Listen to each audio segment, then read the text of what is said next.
शब्दचित्रकाळ वाचून झाल्यानंतर त्याला समांतरच आपण एक दुसरा उपक्रम घेतो शब्दचक्राचा। शब्दचक्रामध्ये क ते ञ पर्यंतच्या शब्द अक्षरांची ओळख मुलांना स्वरांनी व्हावी हा त्याच्या पाठीमागचा उद्देश असतो। पहिले 5 अक्षर पूर्ण झाल्यानंतर त्या अक्षरावर शिक्षकांनी स्वर चिन्हाच्या मदतीने काही वाक्य तयार करणं अपेक्षित असतं। म्हणजे जे वाचनपाठ तयार केले जातात ते झालेल्या अक्षरांचे वाचनपाठ असतात। ते वाचनपाठ तयार करताना पूर्ण वाक्य एक 4 ओळीचं वाक्य तयार असावं ही अपेक्षा असते। अर्थपूर्ण वाक्य असलं पाहिजे, त्या वाक्याला मुलांच्या नजरेनं काहीतरी एक चांगला अर्थ असला पाहिजे, असे काही थोडेसे छोटे नियम शिक्षकांनी पाळायचे आणि 4 वाक्याचा एक वाचनपाठ तयार करायचा। पहिल्यांदा कोण वाचणार सांगा बघू? तू नाही वाचणार? वाचणार ना? चल बघू बरं, हे वाच बघू तू। मोठ्याने वाचायचं, सगळ्यांना ऐकायला आलं पाहिजे। आदिती हां कमाला ताप आला, बोट ठेवून वाच बघू। कमाला ताप आला, पमाला पाप आला, पमाला घाम आला, कमाला घाम आला। छान। आदिती तू वाचते? थांबा आदिती देऊया आपण। नंतर आदिती बघ बरं वाच।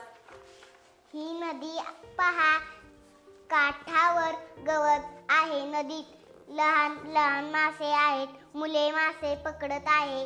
छान वाचलं।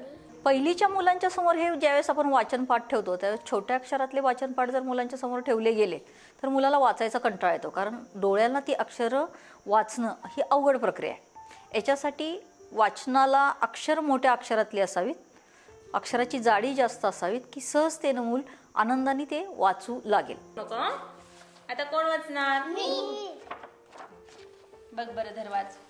नाना माझा हात पहा, नाना ताट ताक झाक। आता परत वाच बघू श्रावणी जरा। नाना माझा हात पहा, नाना ताक झाक। बघा आता हे कसं वाचायचं वाक्य कोण सांगू शकेल का? अजून दुसरं कोण सांगेल का? तिनं वाचलं बरोबर पण थोडस काहीतरी राहिलंय बघा, तू वाच बघू। नाना माझा हात पहा। हा बरोबर, हिनं कसं हे वाक्य पूर्ण झालं की नाही? थांब जरा अनुष्का। नाना माझा हात पहा, इथं आपलं वाक्य संपतंय। हा परत एकदा वाच बघू आता। नाना माझा हात पहा, हा नाना ताक झाक। छान समजलं? म्हणजे आपल्याला अर्थ कळतोय की नाही? इथं वाक्य पूर्ण झालं की आपल्याला अर्थ कळतोय। जशी जेवढी अक्षर तयार घेतील शब्दचक्रातनं अक्षर तयार होतील त्या पद्धतीचे असे भरपूर वाचनपाठ शिक्षकांनी मुलांच्या समोर ठेवणं आवश्यक आहे। हे घे सुमित वाच। ही नदी पहा, बोट ठेवून वाच परत। ही नदी पहा, काठावर गवत आहे, नदीत थांबा एक लहान मिनिट, लहान त्याने काय वाचलं रे इथं? काठा आणि वर।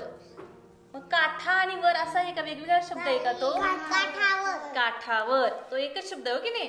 आता या ठिकाणी तू सांग हे काय लिहिलेलं आहे? मुले। पण सुमितनं काय वाचलं कोण सांग? मुलगा। मुलगा मासे पकडत आहे असं वाचलं, पण इथं मुलगा आहे का रे? सुमित बघ बरं मुलगा आहे का तिथं? हा वाच बघू ती ओळ परत। मुले मासे पकडत आहे। छान।